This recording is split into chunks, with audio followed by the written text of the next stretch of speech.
Hello everyone, welcome back to StatTech Research's seminar series on measuring progress and well-being. I'm Kelsey O'Connor, one of the organizers. Today we have Professor Rutger Hoekstra, who will discuss the UN High-Level Expert Group on Beyond-GDP initiatives. Before we get started, I wanted to share that the International Society for Quality of Life Studies annual meeting, which we are hosting in Luxembourg this July, is on track to be a success. We have more than 450 presentations planned, including posters. There's still time to register if you haven't already at isquals.org. Okay, enough with the promotion. Back to today. Rutger will speak for around 40 minutes, maybe a bit less, and then address questions at the end, at which time please raise your virtual hands or post your questions in the chat. During the presentation, please keep your microphones muted. And as a last reminder, we are recording the event. You'll be able to find this and past recordings on our website and YouTube channel. Now to introduce Professor Rutger Hoekstra. He is an associate professor at the Institute of Environmental Sciences of Leiden University. He leads the WISE Horizons project, which is a 4-year European project to develop metrics, accounting, and models for well-being, inclusion, and sustainability, hence the acronym WISE. He is also author of the Cambridge University Press book, Replacing GDP by 2030, which if you haven't read, I suggest you check it out. I was mentioning earlier, I've only briefly perused it thus far, but intend to dig deeper soon. It's genuinely quite interesting thus far. Without further ado, Rutger, the floor is yours. Yeah, thanks, Kelsey. Let me just check the sharing. Could you indicate whether you're seeing the full screen? Yep, looks good. Great. Però io aspetto, mi perdoni, aspetto che mi danno la conferma. If you could, che mi fanno storie. There we go. Sorry about that. No problem. Thank you. I thought it was another introduction, but no. Yes, thanks a lot for the invitation. And yeah, I'm going to focus the discussion a bit on the high-level expert group, which is a UN group that was formed, a couple of weeks ago. I was thinking of giving the name of the presentation Beyond GDP Breakthrough ? But that's sounded a bit easy, so to speak. So you'll notice that I do have some comments to make about the high-level expert group, but I do think it has the potential to be quite impactful. And so in the process, I'll also be discussing, some of the things from our project WISE Horizons. But as Kelsey said, there are actually many different projects within the European sphere that I'll also probably cover in some of the slides. So what I basically want to do is 3 main topics. How did we get here? So for the people that are very familiar with the Beyond GDP discussion, these will be 10 minutes of, just rehashing the last 50 years of Beyond GDP in a very abridged way. Then the high-level expert group, what is it? What role does it play in this history? And might it play towards the future? And that, I think, is the third element, 3 pieces of advice to make the high-level expert group perhaps more prone to success, so to speak. So this is a figure from my book from 2019, where I actually just simply recorded the number of countries that had created a national income measure. And what people quite often don't realize, that in 1900, only 9 countries had ever in their entire history measured some form of national income. So it wasn't like it was an annual statistic back then, but in 1900, there were 9 countries that in the centuries before had measured something that we would now call GDP. And this is from a fabulous resource called Studentsky, which is really an encyclopedic reference for national accounting before the 90s. And then basically what happened is that the number of countries that developed GDP increased gradually, but the real increase really came around the Second World War. Probably many of you have heard of the Kuznets project in 1934, but I think a really crucial point really to pick up is the creation of the system of national accounts. So this is beyond just a metrics or a number, GDP, but actually an entire system to measure our economic system. And that the first edition was created in 1953, and that also led to a huge proliferation of these kind of metrics to the situation that we have now, that we have 200 countries, producing GDP figures, and many actually producing them every quarter. So I think this really also illustrates the century that's behind us, and also the proliferation of GDP and the economic narrative in our society, on our globe. Now, the problems with GDP probably in this webinar series have been addressed many times, I'm assuming, and so I don't want to rehash a lot of this discussion, but basically GDP is not a measure of well-being, and in fact, there is a disconnect between economic development and well-being beyond a certain threshold. It doesn't incorporate environmental, social externalities or take on board, future damages. And of course, it's an aggregate number, so it doesn't reveal any changes in inequalities that might be relevant. And even the system of national accounts in 2008 basically said as much, that GDP is often taken as a measure of welfare, but the SNA makes no claim that this is so. And indeed, there are several conventions that argue against the welfare interpretation of the accounts. So in a sense, just from a scientific perspective, this has been debated for many decades. And basically, there are, even in the SNA itself, it does actually say that it's not a measure of welfare in a broad sense. Now, from around the 1970s, the number of Beyond-GDP metrics has increased.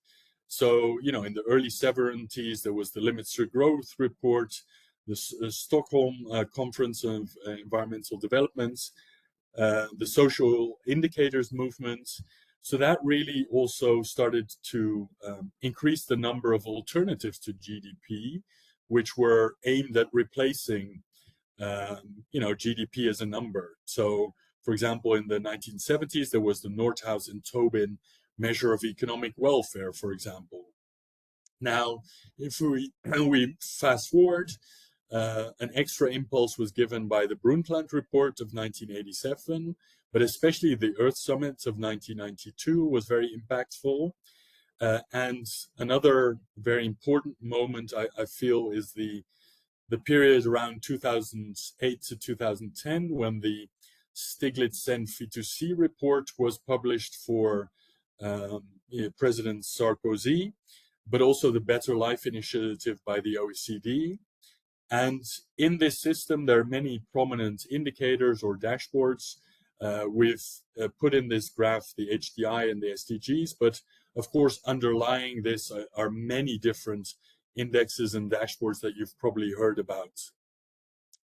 Now, I think one of the core issues, if you say that there's been Beyond-GDP for around 50 years, so take the early 70s as kind of the start of this process, it's been quite amazing, the number of indexes and dashboards that have been created. So here you see a word cloud of many of the systems that have been created in the last 50 years.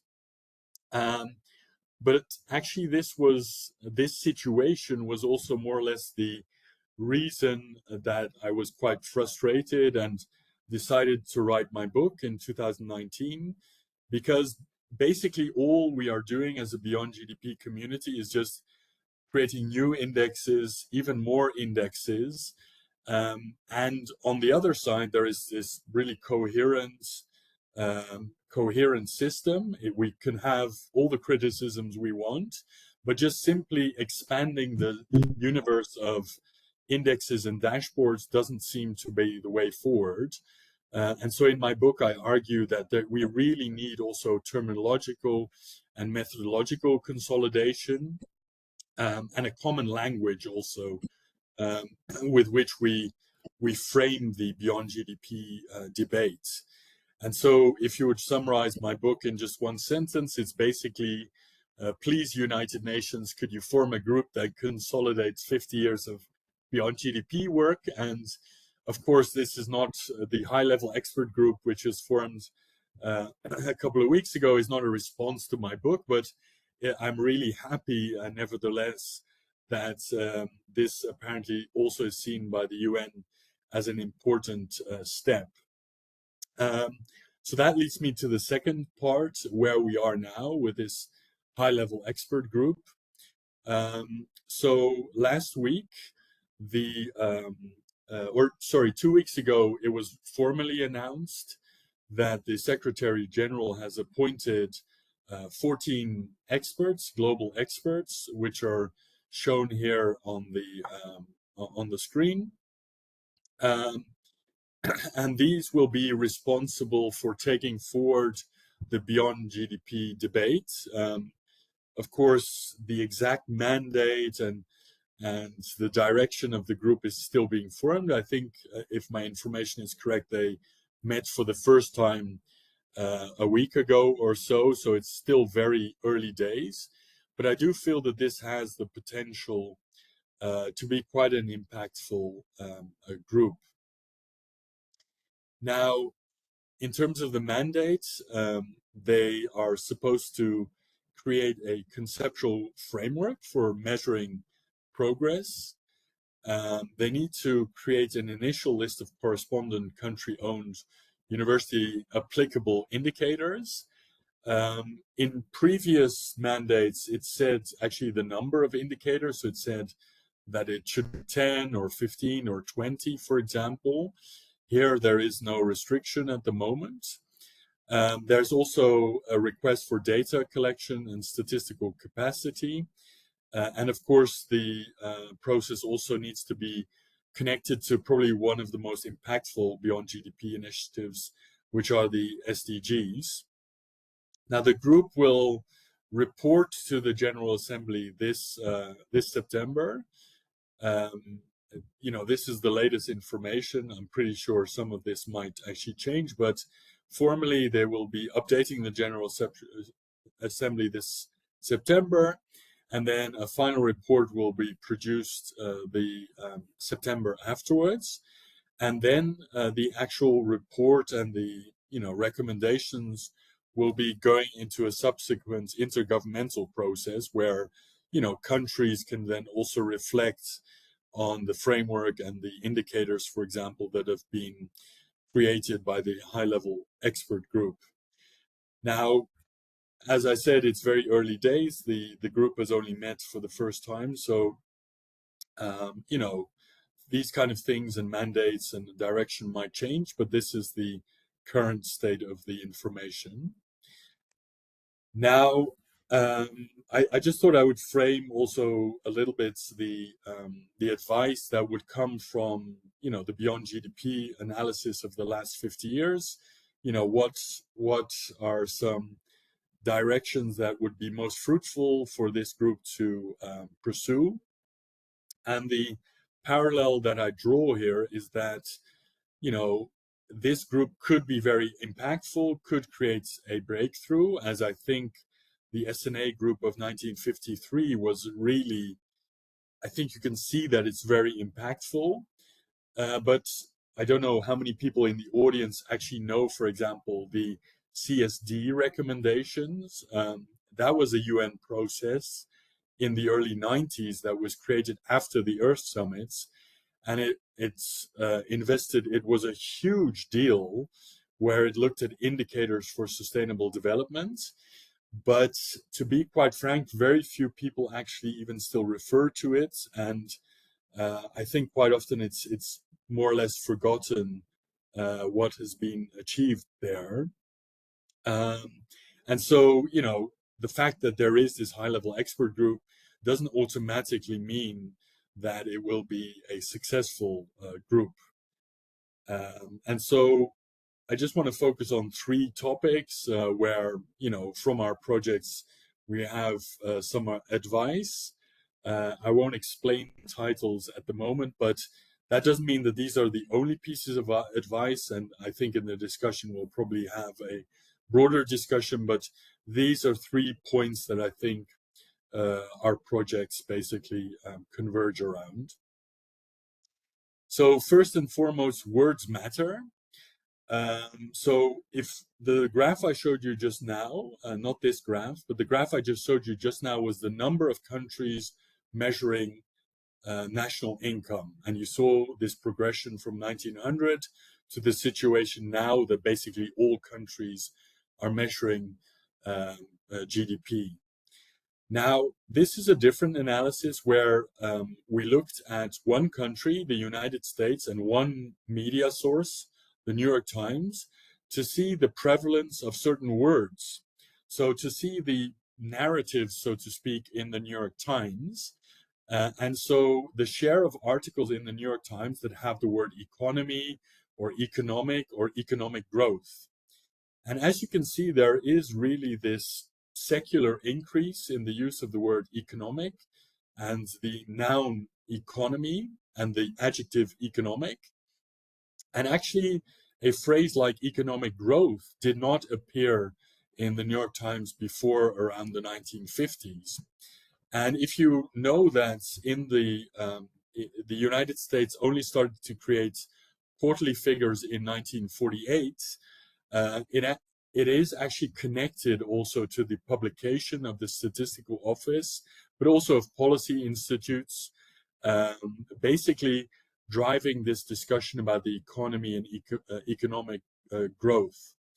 And so if you look at the early 30s, at the Great Depression, only 2% of the articles had the word economy in them, while if you fast forward to the COVID pandemic, around a sixth of the articles actually had the word economy in them. And so not just is a measurement system a measurement, but it actually also leads to narratives and even words in newspapers, so to speak. Now, in the case of the high-level expert group, the deliberations will be based on a document called Valuing What Counts, which uses the framework that we see on the left here. And let's just concentrate on the outcomes where they have identified well-being and agency, respect for life and the planet, and reduced inequalities and greater solidarity. And that's very much a framing, a conceptual framing that comes from the Stiglitz report, which is also based partially on the Brundtland report for sustainable development. It's basically making this distinction between 3 dimensions. So the current average well-being, the sustainability, so the future well-being, and also the distribution of well-being. But as you can see, the outcomes are defined in longer sentences, so respect for life and the planet. And I do think it would be fruitful to actually start defining some real adjectives and nouns to these elements, because those are the kind of things that we need in narrative development.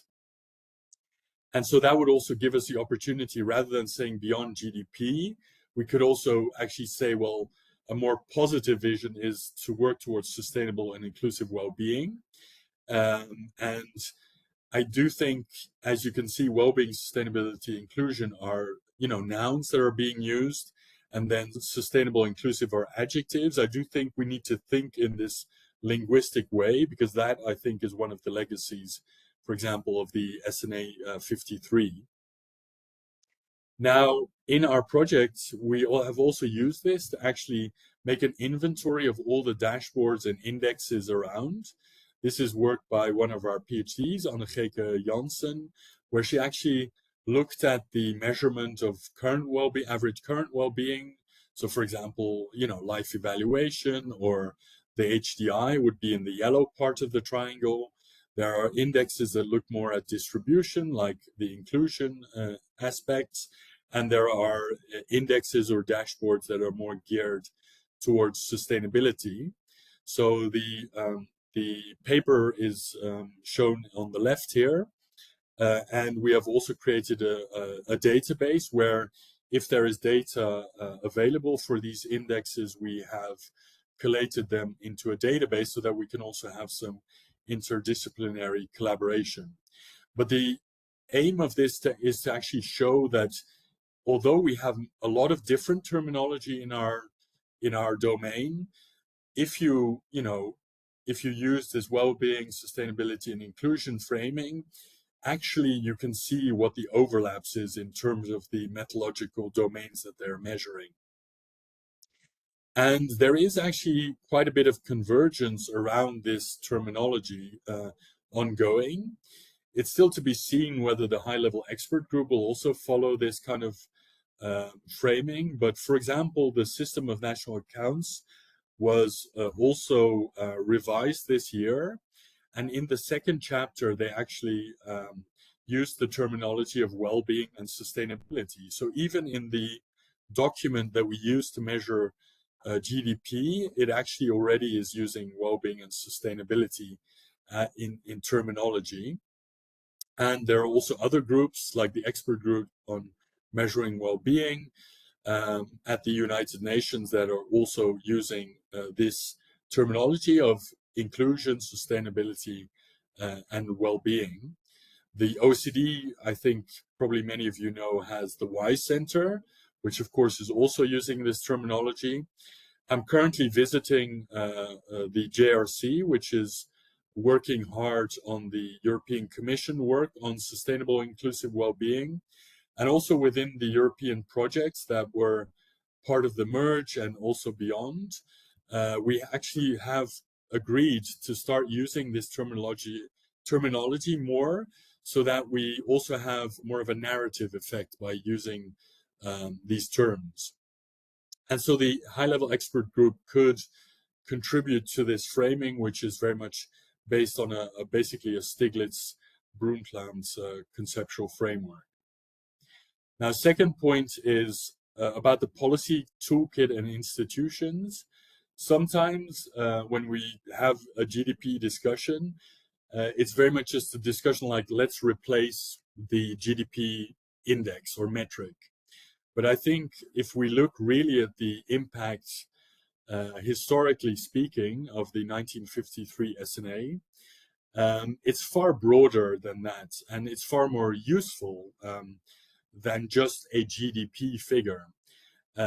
And what basically happened, through this introduction of the system of national accounts, is that we also created ex post information that's useful for policymakers. So basically retrospective statistics about our economic system, and they were produced by they are being produced by national statistical offices. So if policymakers want to know what happened in the past, they can go to their NSIs or NSOs, and they can ask for statistics on GDP, but they can also ask for consumption, investment, trade, all those kind of things.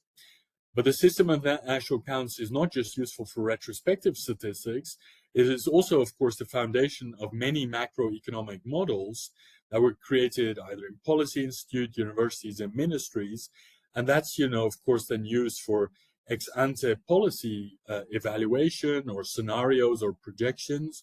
So the introduction of GDP, I think, is too narrow of a focus. And really, the system of national accounts is probably a better way to frame the success story, which led to this ex post information and ex-ante policy models, basically. And so when we're thinking of this new framework, I do think we also need to think about going from Beyond-GDP to beyond SNA. So can we actually also create accounting systems that actually take on board, sustainable and inclusive well-being. And there, I think it is interesting that the System of National Accounts 2025 has actually created this opportunity of a research agenda within the SNA 2025, but we also, in the statistical space, of course, have the System of Environmental and Economic Accounts, which is already an example of how the environment can be linked to, economic variables. And finally, the final point, which perhaps is slightly more controversial, but when we are going beyond SNA, I do think we also need to recognize that when we are talking about Beyond-GDP, we will need more of an interdisciplinary view of what we are measuring. In sustainability field, of course, we always think of three systems. So the economic system is embedded in society, and society is embedded in the environment. And of course, from those dynamics in those systems, there are, it leads to well-being, it leads to differences in inequality, and of course, it also impacts future sustainability. But if we really think about these systems, economic, societal, and environment, I think we all realize that, this is beyond the dynamics of this system is beyond the knowledge of just mainstream economics, right? And even in the evaluation of well-being, inclusion, and sustainability, there are some really useful, ideas from welfare economics, but there are actually many different schools of thought in addition to welfare economics. So I do think we need to grapple with the interdisciplinarity of the question, and that's, understanding beyond GDP or, going beyond economics will also require interdisciplinary collaboration. And I do think I'm quite a little bit critical of the SNA 2025 because it does still only really reflect kind of economic ideas of how to go beyond GDP. But for example, the issue of planetary boundaries and what natural sciences actually have to say about sustainability, I think is insufficiently incorporated. So just three pieces of high-level advice to the high-level expert group. So I do think we also need to think about the linguistic aspects and really drilling down on definitions for certain phenomenon. And I do think they could take advantage of the convergence that is actually happening already. I do think we also need to think of not just a board or a metric, but also what role they play in policy making, either retrospectively or towards the future, and also which institutions would be involved in that statistical accounting, but also in modeling. And then I do think that if I look at the high-level expert group, there are a lot of heterodox economic views, I think, that are well represented. I do wonder about the interdisciplinarity in the sustainability field. So, whether that group will think of this in a more interdisciplinary way remains to be seen. So those are just the three things that I wanted to highlight today. If you're interested in the UN group, there's a link here where the group, you can find some more information about the group and about the mandates. And if you're interested in some of our projects like Wise Horizons, then please visit our website. There is you can also sign up to the newsletter, and then you'll also be invited to different events that we'll be having. I forgot to put merge here, so maybe somebody could also just add the merge website. But yeah, that's all from me, and would love to have a discussion subsequently. Let me just go to the screen. Yeah, happy to have any discussion. I realize it's a very quick overview of a lot of work, but happy to hear any questions that people might have. Thank you, Rutger. It was a nice bit of background, especially I think a lot of people take GDP for granted in its history. It's a good place to start. So anyone, you may raise your hand, virtual hand. We have a first question from Mark Fabian. And I also invite people to write in the chat. I see that there are some of the links being shared for Merge and other projects. Mark, feel free to go ahead. Great. Thanks, Kelsey. Can you hear me okay? Yeah. Yeah. Great. Thanks.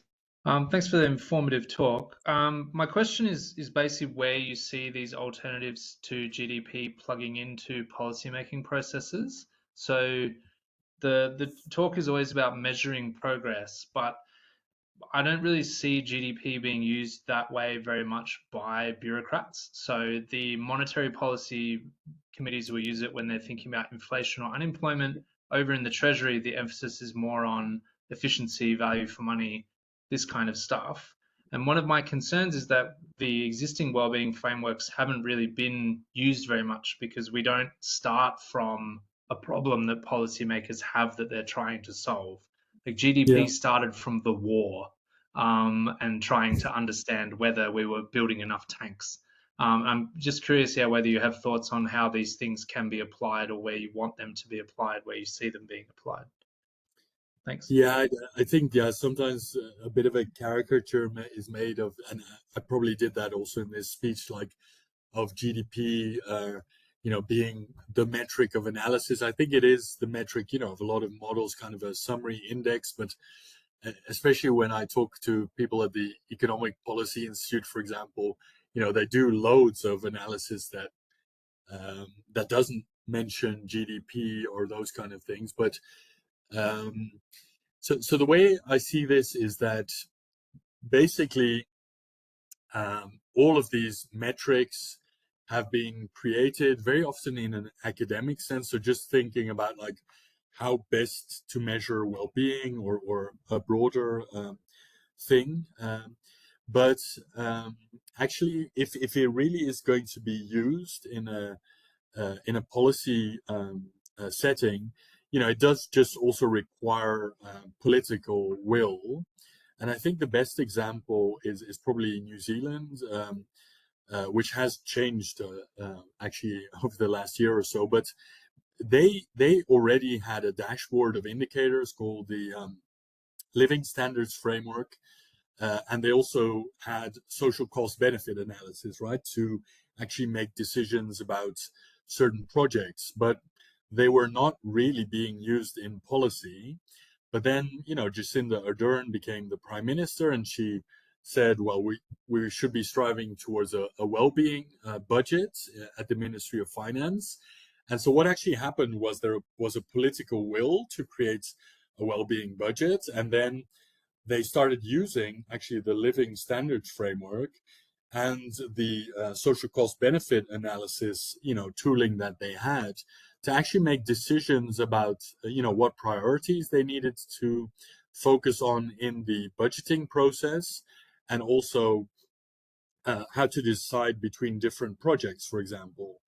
And I often use that example to show that, it's not just the availability of a good measurement system or whatever.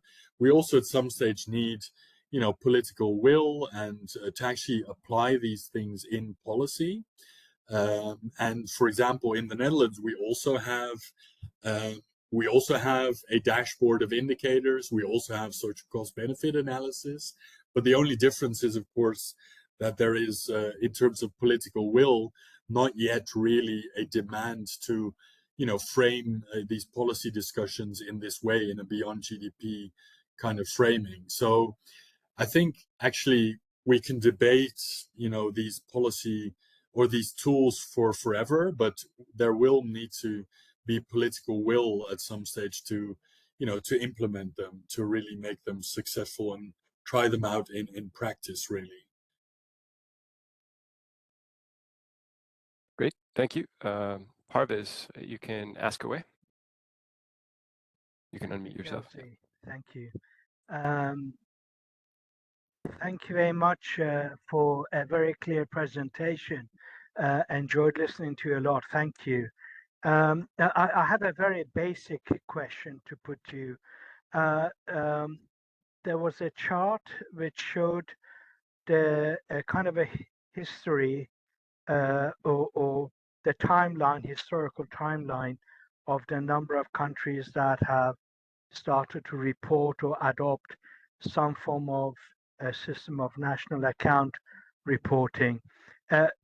This very simple question I have is that I would have expected that chart that you had. I think the main cutoff was 1953. Prior to 1953, the blue line, as I recall, was kind of curved linear going upwards. I'm a visual learner, so charts and things like that kind of I remember them. That was kind of curved linear, gently going up, which is what I would expect. But the post 1953, which was yellowy orange data line, was jaggedy. It was kind of up and down, up and down. The underlying trend was up, but there were short periods where the line came downwards. So I'm kind of just, my simple question is, I'm curious because that suggests that throughout the post 1953 period until about, I think 2020, I think your chart ended, some countries fell out of the calculation. So I'm just curious as how would you go about explaining that? What happened? What happened? Well, so it has to do with the two sources and the fact that one is a cumulative measurement. So basically, the Studentsky source looked at all countries that adopted a national income. So, you know, William Petty in England, for example, you know, is recorded back then. But then, of course, from that, I think 1600s or so. But, you know, from that moment on, they didn't start producing annual GDP figures, right? So basically, the blue line that you saw is a cumulative one. So that's basically just measuring incrementally how many countries had ever measured GDP in the history before it. So that's why it's always an increasing trend. And the second line you saw, those are the number of countries that reported their national income figures to the United Nations in that specific year. And of course, you know, even for countries, you know, in the 50s, it took a while for countries to start producing annual data. And it even has to do with things like the USSR breaking up. Because what actually happened was the USSR was using, the communist countries were using a system called the material product system. And so when the USSR broke up, they also started adopting the SNA, but it took them a couple of years to actually change their national income measures towards the system of national accounts. So for a couple of years, those countries didn't report their numbers, but actually the number of countries also changed. So there are a number of reasons, but the main element to think about is that the blue line was a cumulative measurement of any country that had measured before that year. Right. And the red line was basically a different measurement of the number of countries that reported to the United Nations in that year. It's a slightly different metric. That makes good sense. Thank you. Thank you for that. Thank you. Francesco? Thank you. Thank you so much, Rutger. I was actually thinking about short-term and long-term. Basically, a big barrier to the adoption of policies for, you know, beyond GDP is that they might deliver desirable result for the wide public in the long run. In the short run, however, politicians need to be re-elected. Have you paid any attention to this conflict, and do you have any suggestions on how to bridge that time when these policies might not have payoffs? so that in any case, politicians that are well motivated could stay in power and adopt the necessary reforms? Yes, I think that's a really difficult question. I do think so sometimes that's also made a little bit of a caricature, as if politicians only look at GDP. I think Diane Coyle, for example, also in her book, also stresses the fact that in different time periods, different economic indicators actually are sometimes more important. In periods of high unemployment, for example, the unemployment figure becomes very politically relevant. In periods of high inflation, like we've had, of course, after COVID, I think you could quite easily argue that, that's a more important economic measure to explain the political situation than, for example, GDP. So I do think it's a bit of a caricature to say that the political system is only motivated by GDP. But I do think we have a bit of an uphill battle. I do think when you talk to people, it's actually also quite easy to communicate why well-being is important. If you ask people just point blank, what's important to your life, they will quite quickly acknowledge also that, of course, a broader conception of well-being is really, the focal point of their lives, health or social relationships. But I don't think, but my focus is basically on the fact that we can, I think, help the politicians if we also create some more coherence in our community. Because now, some people will be talking about the SDGs, and some people will be talking about donut economics. Some people will talk about other systems, the HDI. And I do believe we also need to, as I said, create the vocabulary and terminology and methodologies whereby, these kind of things also repeat themselves, these words. And I do think there are political parties, of course, that sometimes are more prone to adopt these things. But I actually would propose that, well-being, that all political parties have some conception of the good life. All political parties have some notion of the future, whether it be positive or negative, or whether it be environmental or social problems.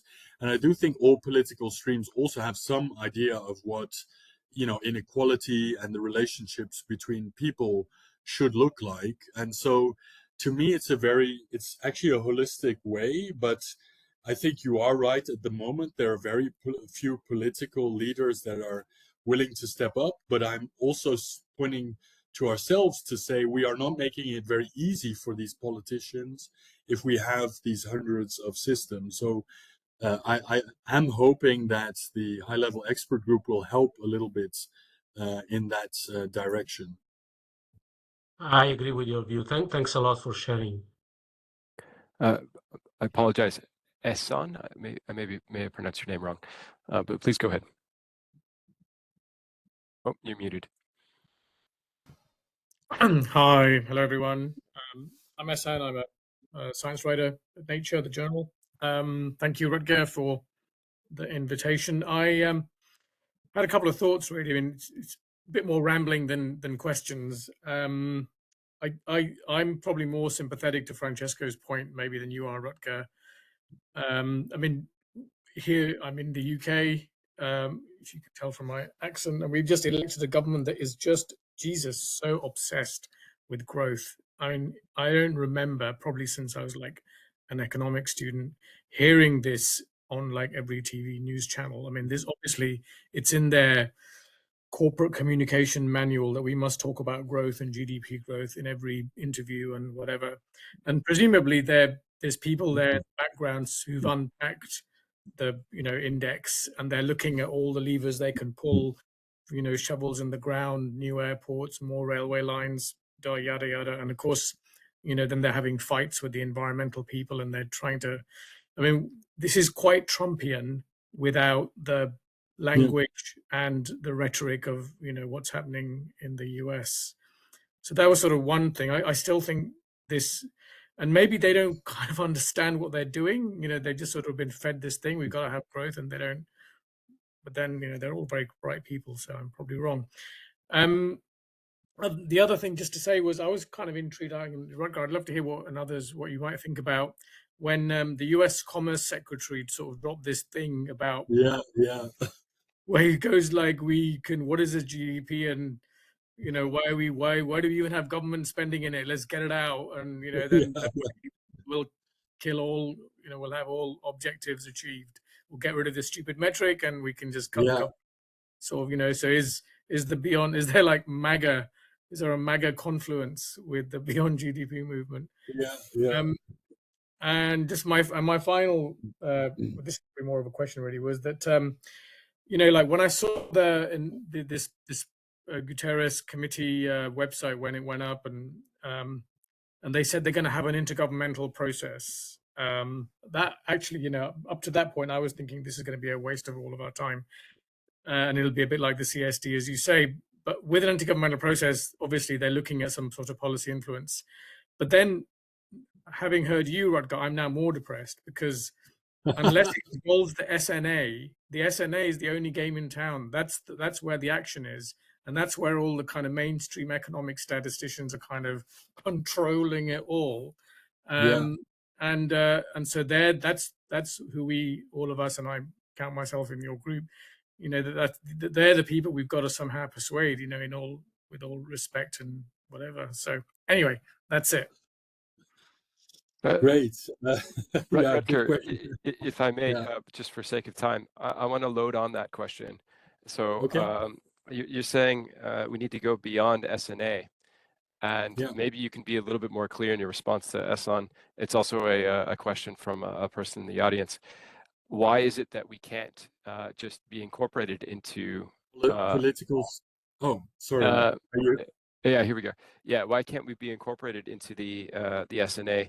And I think you were about to say politics, which makes sense. And I'll follow up later. Thank you. Yeah. So let me start with the political part first. What I have, so I guess it's also a bit of a Buddhist attitude to only influence what I can try and influence, and that is to coordinate at least our field. And I think there's also kind of a rationale to it, because I do think the streams that basically just want only growth, they also benefit from the fact that we're so disorganized, to be quite frank. So, if you then argue, no, we should be looking at something different, then they will use kind of this huge heterogeneity quite often against us. I have heard this used, like, they don't really have an alternative. There are just so many and stuff. So I do think, like, at least we have agency in trying to converge our things. Whether that will then overthrow this growth narrative, I agree. You could be skeptical on that. I do think the MAGA was quite interesting, that they were redoing a discussion from the 1940s between Kuznets and Stone, and those kind of discussions about whether the government should be included or not. So I thought that was interesting. And so on the final point, I've been involved in the SNA revision process, and I also think it's a bit of a Jekyll and Hyde type situation, where I'm really happy that they've created, a second chapter on well-being and sustainability. I think that if you look at the history of the SNA, the 93 SNA introduced environmental accounting, and now we have a really advanced environmental accounting process and statistics. So I am hoping that the second chapter has a similar kind of effect on the discussion. But at the same time, from a methodological point of view, I think the ideas in that chapter are still very just mainstream welfare economics. Look at the externalities, or look at the capital assets that, for example, are produced by the World Bank. And I have nothing against those ways of creating, aggregate measures. But I have used them, and I do also know that they're not perfect. And the best example is probably in the wealth accounting field. I have worked with the World Bank on their wealth accounts, and every time economists tell me that that's a sustainability index, I just point to the actual numbers, and the number of wealth has increased, has doubled, I think, between 95 and 2022 or so. So if it is a sustainability index, it's telling us that things are going fabulously in the world. And if I look at a natural science perspective, like the planetary boundaries, then it tells me things are going awfully in the world. Now, those two things are very different, and only by confronting those schools of thought, I think, can we really make progress. But I think the SNA is very much a process that's only led by economic statisticians and that have been trained in welfare economics and wealth accounting. And it's very hard, apparently, to think like in planetary boundaries perspective or in well-being beyond just a monetized version. And so in our project, for example, we're looking at interdisciplinary ways of evaluating progress that go beyond, I think, just normal welfare economics. But I've tried to introduce that in the SNA discussion, but I think the thinking there is still quite traditional, to be quite frank. My understanding... So that'll probably make Ehsan a bit even less optimistic, unfortunately. My understanding with the SNA is that they purposely limited the advancement of, especially with, say, well-being indicators, because they needed the adoption of all of the various countries around the world, and also statistical capacity to do the various measurements. You may know with like the OECD's Better Life Index, there's a huge number of holes in this data.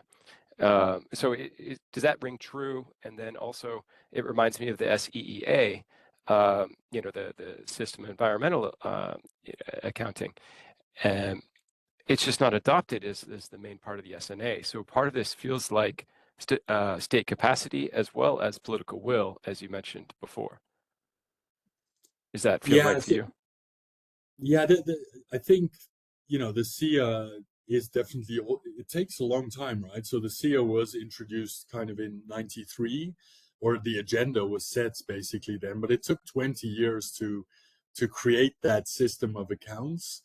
And so in many of the cases, we don't really have that kind of time for this kind of thinking.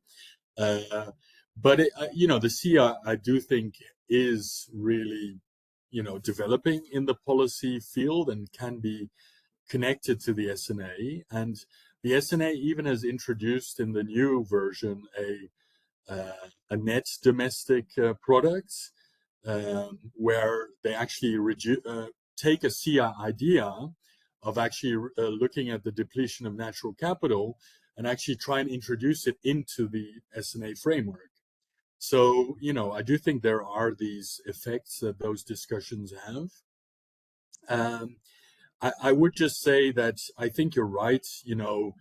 The chapter is also restricted by data collection and those kind of things, but it's only an agenda setting chapter, right? It's not prescriptive in any way. And the ideas that are professed in there are, I would say, so the research agenda that they are charting, I do think is very standard economic mainstream welfare economics. And I do think they could have gone further, but it's kind of beyond the scope of what economic statisticians usually think of as their field. So I disagree that they couldn't have put more. And I put quite a bit of pressure, and others as well, on to at least mention the planetary boundaries as being a valid way of looking at sustainability, for example. So I do think it's mentioned like once or twice, but to be quite frank, I think amongst economic statisticians, it's very poorly understood how you could actually introduce planetary boundaries into an SNA type measurement system. And in our project, we are actually working on something that we're calling wise accounts, where we actually try and create an interdisciplinary accounting system that takes on board all the different economic, social, and environmental systems, but also takes on board different evaluation method than just welfare economics and wealth accounting, basically. Okay, great. Thank you. Unfortunately, we have a couple more questions and not a lot of time. So Sophie, you're up next, and then Johnson, you'll be after Sophie. Okay, I'll try to be quick. Nice to see you, Rutger, and thank you for the presentation. Unfortunately, I had some technical issues, so I couldn't see the slides, but I hope they get sent out afterwards. You touched upon this, but can you please clarify? You know, we have the SDGs, we have the indicators, member states were reporting on them. We do quite poorly on the SDGs in general. Now we have this UN high level that are going to bring some of these metrics and experiences, and that's going to be feed into the next development goals. And you mentioned the SNAs, but what is it that we're missing in terms of actually making a better complement or replacement of GDP in terms of policy making? Because otherwise we might improve data collection, we might coordinate more, but even on the SDGs that everyone had to report on, we still didn't make progress, right? So maybe this is not a quick question, I realize, but if you can touch upon how you see that, that would be great.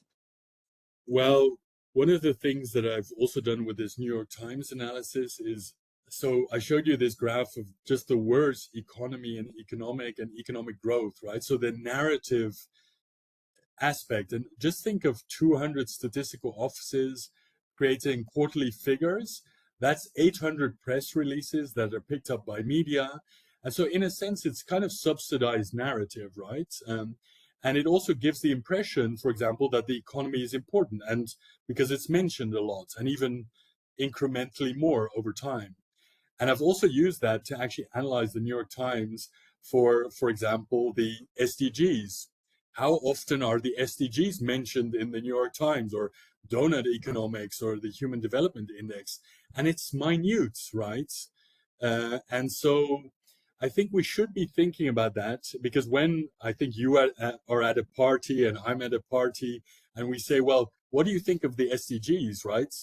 To be quite frank, it's not in our bubble, it's a huge deal, but in the broader society, it's not. And so that's, I think, where I try and draw these lessons. The system of national accounts was useful. It was useful in the sense of it was globally comparable. It was useful that it gave policymakers retrospective statistics to judge what they were doing. It gave them the possibility to create models. So the SNA was very, very useful. And it was also institutionalized at statistical offices and policy institutes. And it was globally done. And so from that came also the narrative and the fact that we're just inundated with economic news. And so I do think we need to think a little bit more in terms of, that's why I focus on these words matter. The cloud that I showed of all the different terms that we use, it's very damaging to a narrative, to creating some kind of commonality between us. And as I said to Hassan, it sometimes actually helps the people opposing this development to actually say, well, they don't even know what the terminology is, right? So I think it's a very complex problem, but we have a bit of agency there. And I do hope like the high-level expert group will pick up that aspect of this, that it's also a matter of, I would hope that at a dinner party, at a party when we are there, Sophie, in 20 years or so, that if you say, you know, if you talk about well-being or sustainability, that people would say, yeah, I saw that in the newspaper, and yeah, doesn't all countries publish that? Or, you know, we really need some kind of concerted efforts in the Beyond-GDP space, and rather than just simply creating more and more and more all the time, so to speak. So yeah, that would be my answer. And I hope the high-level expert group contributes to that development in some way. But there are, as I said, a bit of challenges in some of those domains. Yeah. Thanks, Rutger. If you don't mind, we had two more questions, and one of which I think you may have already partially answered, so it should go quick. Johnson, if you're ready, please feel free to unmute yourself. Thanks, Rutger. We'll just stay just a moment. Yeah, sure. Thanks a lot, Kelsey, and thanks for the presentation. I actually risk to take you back maybe to something that you've already discussed, but maybe it's an opportunity for you to give us a parting shot. It's about aggregation. I already gather from your submission that you are not a fan of aggregation, but you also said that you are not a fan of the many indexes that we have for well-being. So I ask myself, what is the motivation as what motivates researchers to have all these indexes? And I think, this is my opinion, that the absence of a universal list of indicators and absence of a universal aggregation strategy, a method to aggregate the indicators into one number, is the reason as to why we have all these indexes, because they have different indicators and different methodologies. So I'm wondering if the UN high-level expert group is considering also an aggregation strategy on top of just collecting a list of indicators, because policymakers typically don't understand a battery of indicators just lumped up in such a manner. What's your take on that? Yeah. Thanks. Yeah. So I think even the high-level expert group initially in the mandate, it said actually 10 to 15 in total, because I do think there was some kind of agreement, like, for example, the SDGs just had so many indicators that it really didn't work out. So I think they did mention in previous mandates 10 to 15 or so. Just to clarify, I'm actually quite for aggregation, but perhaps not just to one index. And maybe to explain a little bit, I do think, like, for example, for well-being, it would be possible to aggregate well-being, but I do think we have several schools of thought that actually help us to think about how to aggregate. And so we have welfare economics that could create a monetary version or a utility type version. We have Kahneman's framework of the U index, for example. We have Sen's capability approach in the HDI, and we also have subjective well-being. Those are four, aggregates that I think have a lot of credibility. Loads of Nobel Prize winners involved in those things. But then the question would be, would you then choose one of those four? And there I would argue, I would actually prefer to have those four indexes of well-being, because I think that all four of them are flawed. They aggregate. Some are good in the social domain. Some are good in other domains. And so I would actually be for these four indexes of well-being. And it is actually interesting to look at the history of the system of national accounts again. In the beginning of the system of national accounts discussion, the Swedish delegation actually proposed that there shouldn't be one system of national accounts, because it depends on the question that you're asking. So the Swedish Statistical Office actually said there should be 3 separate systems of national accounts, and maybe even 3 separate definitions of national income, because if you're looking at consumption, it's totally different than looking at productivity or investments. And so even the fact that we have this one number doesn't mean actually that that's what we should be striving for. So my answer would be that I am actually for 4 aggregates of well-being. And below those aggregates are, of course, many different sub-indexes, sub-indicators, but that would be describing well-being. And then for the sustainability space, I would be for a confrontation of wealth accounting, which is this welfare economic approach, for example, by the World Bank, but it should be augmented with natural science insights, for example, from planetary boundaries.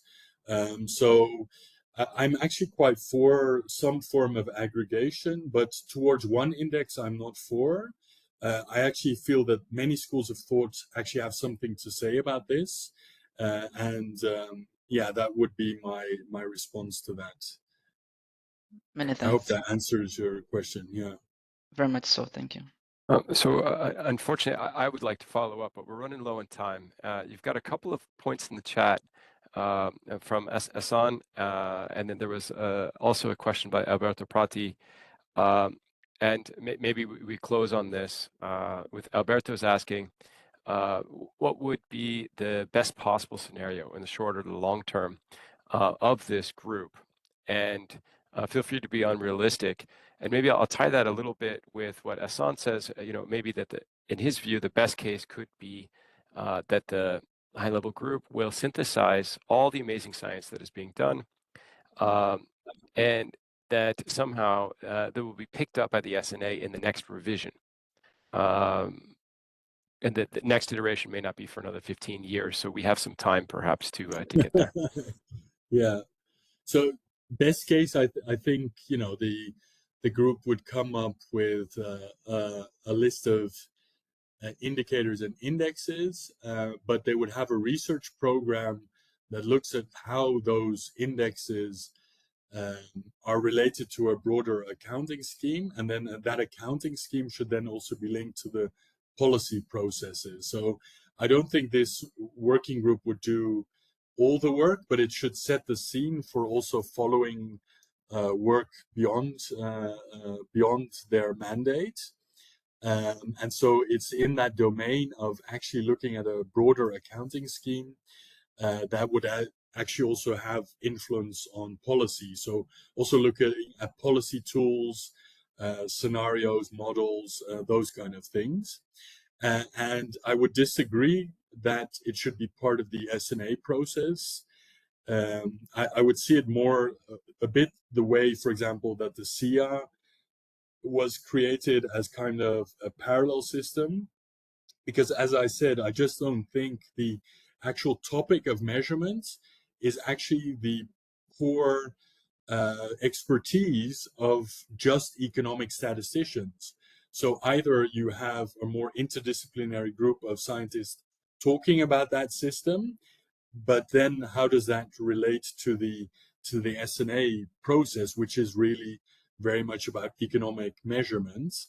And so I would actually propose not to do it, but to be collaborating with the SNA process and the SIA process, and also labor accounting, for example, but actually to create a separate group that actually tries and integrate those kind of accounting systems in a more interdisciplinary part of that. And then long term, the vision would be that hopefully statistical offices all around the world would adopt whatever comes out of that entire process. So they would be creating these accounts, broader accounts, and they would be publishing that perhaps every quarter all over the world. And then hopefully that would also generate, as I said, more of this narrative, a global narrative as well. You did say to be perhaps also unrealistic, so that would be the long-term hope that I would have. Thank you very much. I think that may be a great place to close on a hope. There are some points in the chat if you feel like sticking around. I thank Rutger and the participants, though, for coming. I'll stop the recording and everyone can leave as they wish. See you. Bye.